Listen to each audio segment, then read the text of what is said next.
Hello everyone, welcome to my channel Gyani Karishma. आज हम CTET का मोस्ट इम्पॉर्टेंट टॉपिक है जो कि है लर्निंग डिसेबिलिटी के बारे में पढ़ेंगे।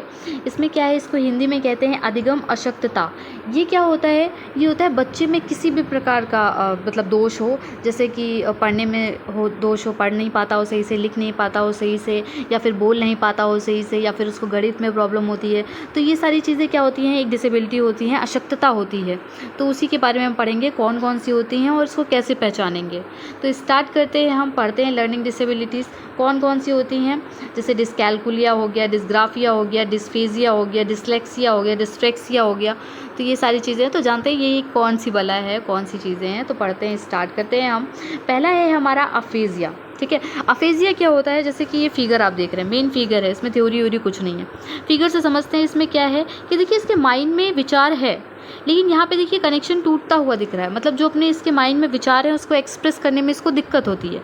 तो वो चीज़ जो ये सोचता है वो चीज़ बोलने में अलग बोलता है, तो उसको एक्सप्रेस करने में क्या होता है, कठिनाई होती है। यही कंडीशन क्या कहलाती है, हमारी अफेजिया कहलाती है। जैसे एक और फिगर से जानेंगे क्या है। जैसे इसके माइंड में देखिए क्या वर्ड आ रहा है, इसको वर्ड कहना चाहता है, वर्ड। ठीक है, WORD, लेकिन ये एक्सप्रेस कैसे हो रहा है? ठीक है, ये इस तरह।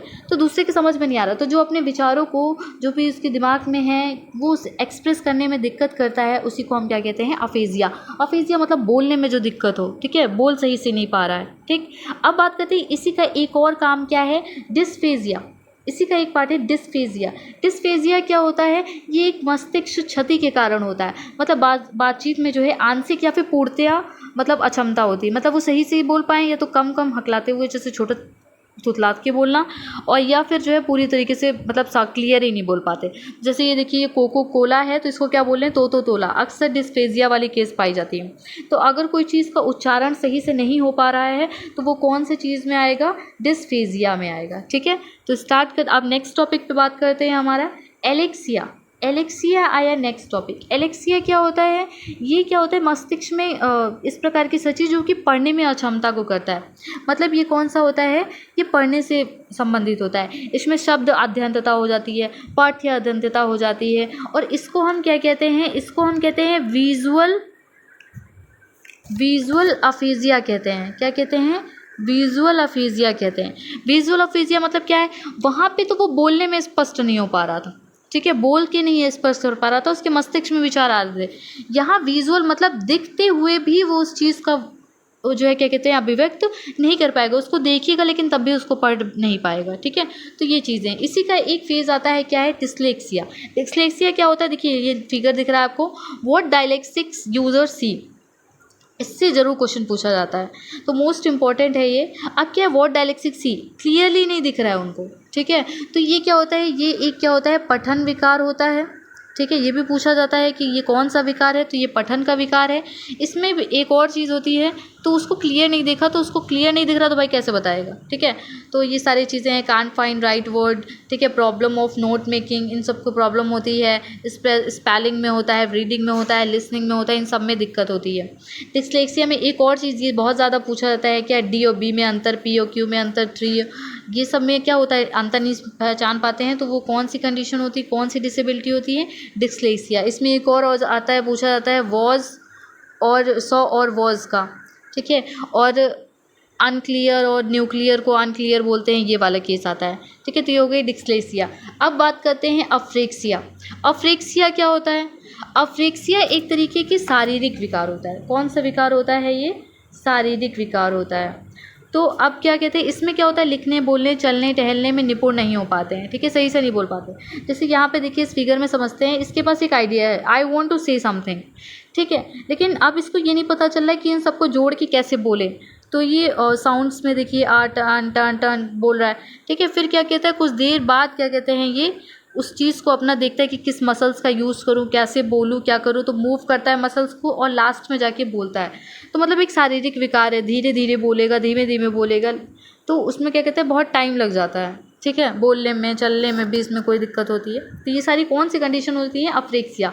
जैसे ही पूछा जाए ये अफ्रेक्सिया किस तरह का विकार है, तो कौन सा है, शारीरिक विकार है। तो नेक्स्ट बात करते हैं हम, आगे आता है ये होता है, इसी का पार्ट होता है डिस्पेक्सिया। डिस्पेक्सिया क्या होता है, ये सूक्ष्म गतिक कौशलों को कहता है, मतलब इसमें हाथों और आँखों के बीच में क्या कहते हैं, वो संपर्क नहीं बना पाते, ठीक है, समझ में मतलब संतुलित नहीं स्थापित कर पाते हैं। इसी को हम क्या कहते हैं, इसको तंत्रिका संबंधित मतलब विकार भी कहते हैं, ठीक है, ये भी पूछा जा सकता है। सेंसरी इंटीग्रेशन डिसऑर्डर भी इसको हम कहते हैं, ठीक है, मतलब उसको हाथ में और कान में, जैसे अभी ये वो कंफ्यूज हो गया था ना कि किस तरह बोलें, कैसे क्या करें, उसी तरीके से कौन सी मसल्स का यूज़ करें, कैसे बोलें, तो ये सारी एफेजिया और डिस्फेक्सिया के अंदर आता है। तो अब स्टार्ट करते हैं। नेक्स्ट है हमारा डिस्ग्राफिया। डिस्ग्राफिया मतलब समझ में आ रहा है, लिखने से संबंधित है, सीधे पता चल रहा है लिखने से संबंधित है, ठीक है। अब क्या बात करते हैं, ग्राफिया से समझ लीजिए कि ये लिखने का विकार है, लिखने से संबंधित है।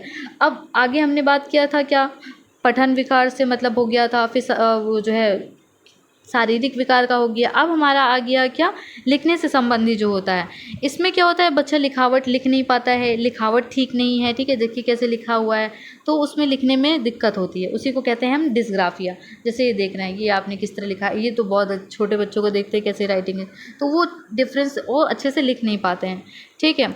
अब नेक्स्ट बात करते हैं, हमारा क्या है, डिसकैलकुलिया। कैलकुलिया से मतलब पता चल जाता है कि ये किससे संबंधित है, गणित से संबंधित है, ठीक है, मैथ्स में जिसको दिक्कत होती है उसी को हम डिसकैलकुलिया कहते हैं। अब इसमें कोई नहीं। नेक्स्ट बात करते हैं डिस्मोर्फिया।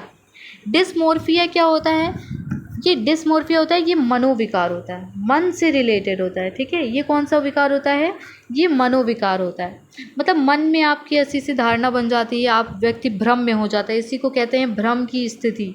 भ्रम में होता है कि हम कैसे हैं कैसे नहीं हैं, अपने ही आपको कंपैरिजन करता है, ठीक है, दूसरे के लोगों से अपनी तुलना करता है, वो कौन सा हो जाएगा, डिस्मोर्फिया, मतलब जो अपनी ही तुलना दूसरों से करे, ठीक है, और अपने आप को कम समझे, ठीक। तो ये सारी चीज़ें किस में आ जाएंगी, डिस्मोर्फिया, ये डिसेबिलिटी।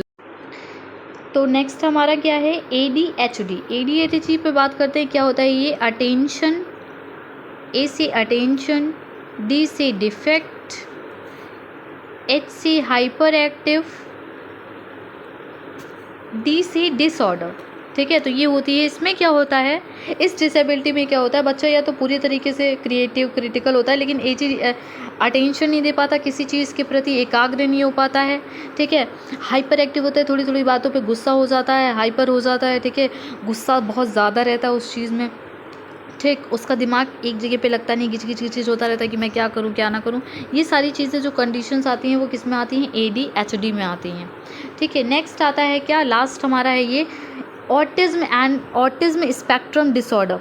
ऑटिज्म स्पेक्ट्रम डिसऑर्डर में क्या होता है, इसमें ये देखना है, ये फिगर से समझते हैं, ये बच्चा अपना अकेले में खेल रहा है, बच्चों के साथ नहीं, तो इसमें सबसे ज़्यादा ये समाज से कांटेक्ट नहीं रखते, ये अपने आप में मग्न रहते हैं। तो जो अपने आप में मग्न रहे, अपने आप से बातचीत करता रहे, ठीक है, कम्युनिकेशन सबसे ज़्यादा इनमें क्या होता है कि इनको कम्युनिकेशन में दिक्कत होती है, ठीक है, कम्युनिकेशन नहीं करते किसी से। और इनका एक और पता लगाने का तरीका होता है रिपीटिव बिहेवियर। अगर पूछा जाता है जहाँ रिपीटिव को बात आती है वहाँ पे भी वो कौन सा उनके अंदर डिसऑर्डर पाया जाएगा, डिसेबिलिटी होगी, कौन सा, ऑटिज्म स्पेक्ट्रम डिसेबिलिटी होगी। तो thank you, have a nice day. और इससे रिलेटेड क्वेश्चन हम करेंगे, देखिएगा आप तुरंत के तुरंत क्वेश्चन कर लेंगे अगर इस वीडियो को आपने देखा है अच्छे से, क्योंकि सिर्फ मैंने फिगर्स के माध्यम से समझाया है, कोई भी थ्योरी वगैरह नहीं यूज़ की है। Thank you, have a nice day.